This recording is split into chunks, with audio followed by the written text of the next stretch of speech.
hermanos, buenos días. Estamos comenzando nuestro tiempo devocional en esta mañana. El día de hoy estamos en nuestro devocional número 72 basado en el libro de los Salmos. El título de nuestro devocional en esta mañana es Oración por el nuevo Rey y su reino. Vamos a leer nuestra porción en esta mañana, que es el Salmo 72, que nos va a servir para este tiempo, para estar meditando en este tiempo devocional. La palabra de Dios dice: Oh Dios, da tus juicios al rey y tu justicia al hijo del rey. Él juzgará a tu pueblo con justicia y a tus afligidos con juicio. Los montes levantarán paz al pueblo y los collados justicia. Juzgará a los afligidos del pueblo, salvará a los hijos del menesteroso y aplastará al opresor. Te temerán mientras duren el sol y la luna, de generación en generación. Descenderá como la lluvia sobre la hierba cortada, como el rocío que destila sobre la tierra. Florecerá en sus días justicia y muchedumbre de paz hasta que no haya luna. Dominará de mar a mar y desde el río hasta los confines de la tierra. Ante él se postrarán los moradores del desierto y sus enemigos lamerán el polvo. Los reyes de Tarsis y de las costas traerán presentes. Los reyes de Saba y de Seba ofrecerán dones. Todos los reyes se postrarán delante de él. Todas las naciones le servirán, porque él librará al menesteroso que clamare y al afligido que no tuviere quien le socorra. Tendrá misericordia del pobre y del menesteroso y salvará la vida de los pobres. De engaño y de violencia redimirá sus almas, y la sangre de ellos será preciosa ante sus ojos. Vivirá y se le dará del oro de Seba y se orará por él continuamente. Todo el día se le bendecirá. Será echado un puñado de grano en la tierra, en las cumbres de los montes. Su fruto hará ruido como el Líbano, y los de la ciudad florecerán como la hierba de la tierra. Será su nombre para siempre. Se perpetuará su nombre mientras dure el sol. Benditas serán en él todas las naciones. Lo llamarán bienaventurado. Bendito Jehová Dios, el Dios de Israel, el único que hace maravillas.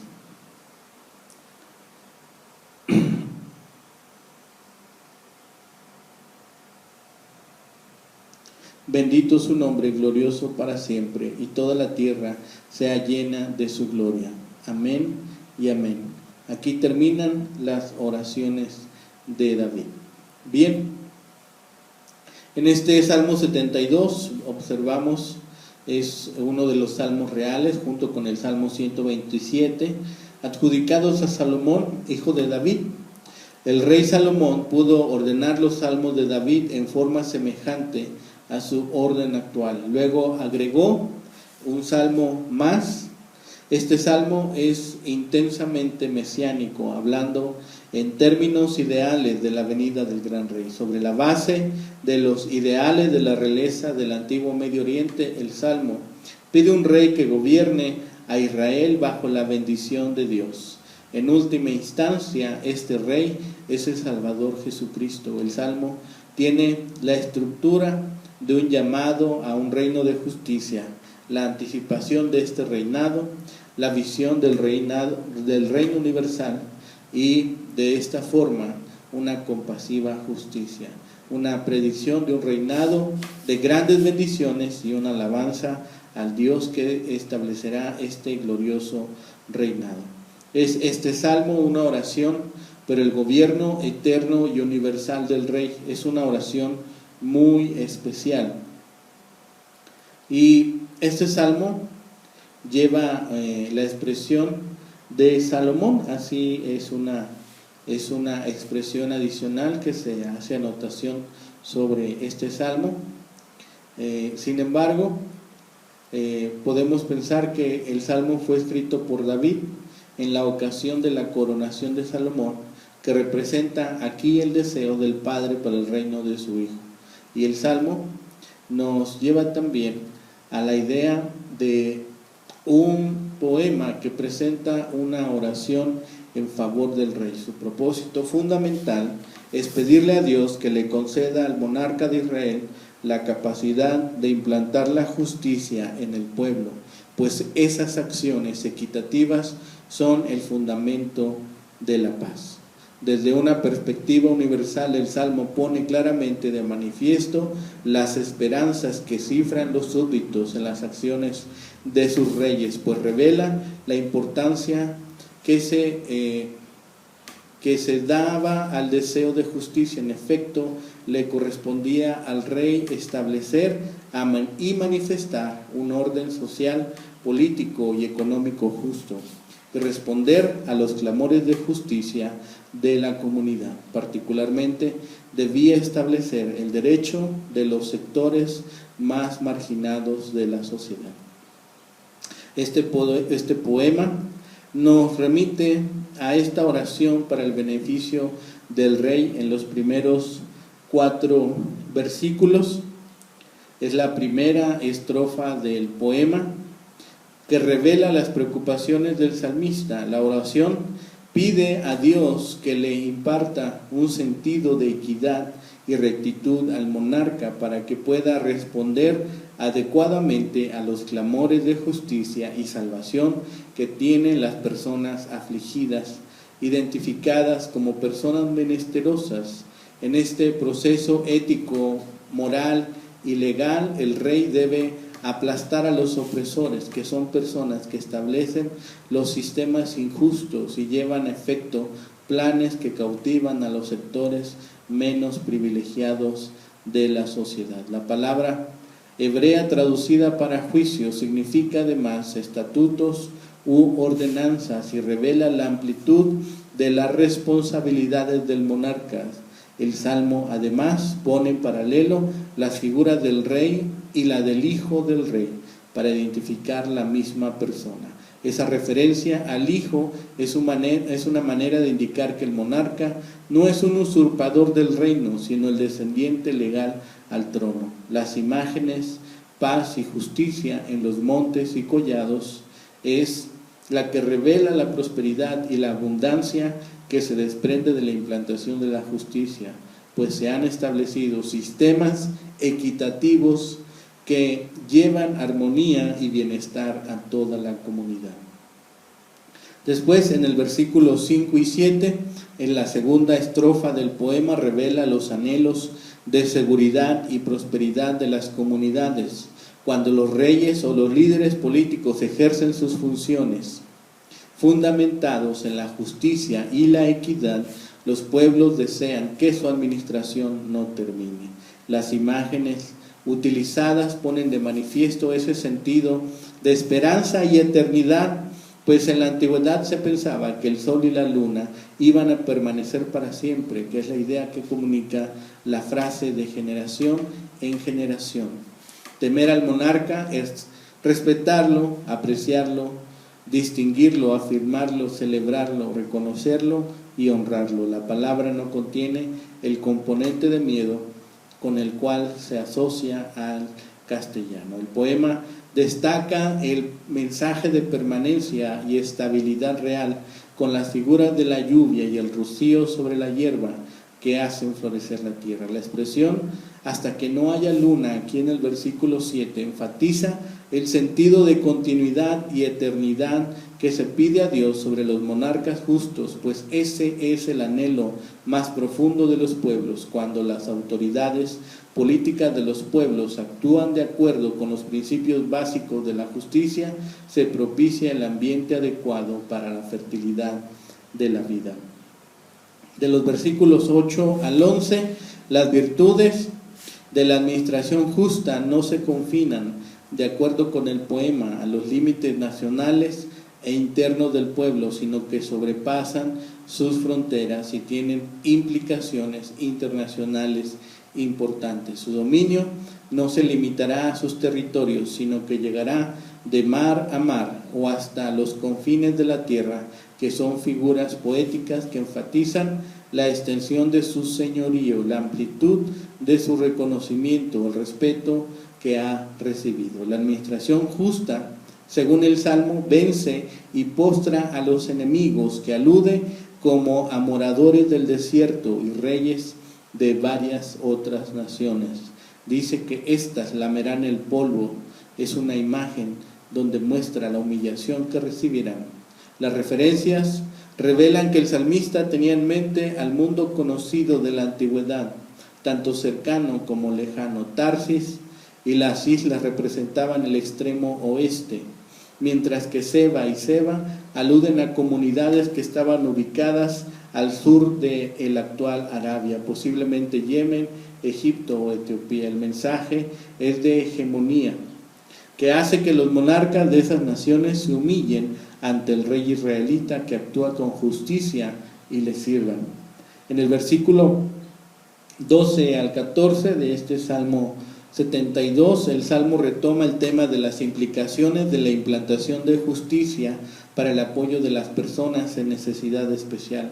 El rey librará al menesteroso, socorrerá al afligido y tendrá misericordia de los pobres y los salvará. En su misión de implantación de justicia, el monarca tiene la responsabilidad de eliminar el engaño, erradicar la violencia y redimir el alma de la sangre de las personas indefensas, que es la imagen importante para revelar las implicaciones reales e inmediatas de las injusticias que puedan llevar a personas inocentes a la muerte. Del versículo 15 al 17 vemos de nuevo las oraciones y los buenos deseos en favor del rey. El monarca justo recibirá tributos de otros pueblos, se orará por él y se le bendecirá continuamente, disfrutará la prosperidad y fertilidad de la tierra, mantendrá su honor y buen nombre para siempre, lo llamará bienaventurado y en él serán benditas todas las naciones. El propósito del pasaje es poner de manifiesto los beneficios personales que obtendrá el monarca si se decide a ser un rey justo. Esas bendiciones tienen implicaciones nacionales e internacionales, económicas y religiosas, materiales y espirituales, temporales y eternas. Como en el caso de Abraham, el rey justo será de bendición para los pueblos. La bienaventuranza describe a una persona feliz, dichosa, alegre, bendecida. Del versículo 18 al 20, en el final del Salmo, vemos dos bendiciones de gran importancia. Se bendice al Señor, que llama y unge al Rey para que implante la justicia, porque es el único que hace maravillas. Y fundamentado en ese reconocimiento divino, el salmista reconoce el nombre glorioso del Señor y pide que toda la tierra sea llena de su gloria. Las expresiones amén y amén afirman y enfatizan el deseo del salmista. La palabra amén se traduce como así sea. Con el versículo 20 se pone término al segundo libro del Salterio, que se relacionan con las oraciones de David, que van del Salmo 42 al 72. Posiblemente en algún momento en la historia de la redacción y compilación de los salmos, esta sección marcaba el final de la obra. La colección de Asaf se inicia en el próximo ciclo de salmos a partir del Salmo 73. Este salmo nos revela las expectativas que tenía la comunidad antigua de Israel respecto a sus monarcas, y entre esas importantes responsabilidades se ha encontrado la administración de justicia, que era el baluarte para el disfrute de la paz. Esas acciones reales se relacionaban con la defensa de las personas marginadas y desposeídas y la organización del pueblo para enfrentar las agresiones. El monarca tenía importantes responsabilidades que tenían que ver con las decisiones políticas internas como las externas. Sus ejecuciones debían tomar en consideración las implicaciones de las decisiones nacionales e internacionales. La lectura del poema pone de manifiesto el deseo de paz con justicia que manifiestan los pueblos a través de todas las edades y la importante responsabilidad ética y moral que tienen los líderes políticos en el establecimiento de las políticas necesarias que propicien ese ambiente adecuado de justicia que permite que florezca la paz. Ese clamor por el Rey justo que se manifiesta en este salmo es un gran desafío para los líderes hoy en día. El clamor bíblico a Dios por los líderes políticos pide justicia para las personas marginadas. No solicita ningún beneficio especial de las autoridades, ni requiere favoritismos particulares, ni mucho menos reclama preferencias injustas. El modelo de la oración del poema revela la preocupación básica del salmista que también se manifiesta con fuerza en el ministerio de Jesús. Lo más importante en el establecimiento del reino es la implantación de la justicia. Mateo 6:33. Es la justicia del rey, una oración que se hace latente en este salmo. El gobierno del rey es de suma importancia y su buen desempeño representa aquí la prosperidad del pueblo, la redención del rey, el reconocimiento del rey. Y esta oración por su reinado, por su gobierno, es la parte más importante del salmo, porque ella se ofrece a Dios. Es aquí, en este salmo, que observamos la oración por un monarca terrenal, posiblemente Salomón. Pero el salmista está observando más allá de Salomón. Ve a las glorias del reino del Señor Jesucristo, que será un tiempo maravilloso para este mundo cansado y marcado por guerras. La edad de oro de la humanidad vendrá entonces. El gemido latente en la creación será callado y la paz y la prosperidad florecerán en la tierra, ya que Dios juzgará al pueblo con justicia y a los pobres con juicio. Es en este salmo que observamos uno de los últimos elementos en la escritura de los salmos de David. ¿Qué cualidades deseamos en nuestros gobernantes? Dios desea que todos los que gobiernan bajo su control caminen en justicia y juicio. Cuando usted piense en los líderes del mundo de esta época, piense en cómo cambiará el mundo si se cumplieran estas cualidades. Oremos para que así sea. Dios se preocupa por los necesitados, por los afligidos, por los débiles, que son muy preciados para Él. Les preocupa mucho los pobres y los ama profundamente. ¿Cómo podremos pasar por alto su situación? Examinemos lo que hacemos para alcanzar a otros con el amor de Dios. ¿Nos olvidamos de las necesidades que ellos tienen? Salomón, el hijo de David, reinó en la época de oro de Israel. Construyó el templo y la tierra permaneció en paz. Este salmo mira más allá de su reinado.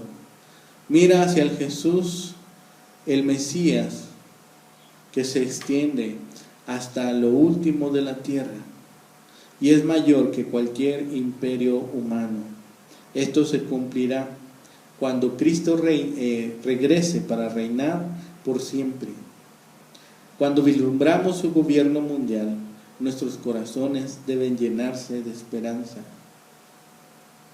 El libro termina con un amén y amén, como lo hizo el Salmo 41. Y este amén y amén, como hemos dicho, significa que así sea. Estemos orando por nuestros gobernantes, estemos pidiendo para que caminen en justicia y en juicio justo. Estemos orando por ellos a cada día, que sus gobiernos sean prosperados, que conozcan a Dios, que le teman y que cuiden de observar sus leyes, sus estatutos, sus mandamientos, porque su prosperidad significará prosperidad para los pueblos. Que esa sea nuestra oración hoy en día para todos los gobiernos en el mundo. Que el Señor les bendiga, que tengan un excelente día.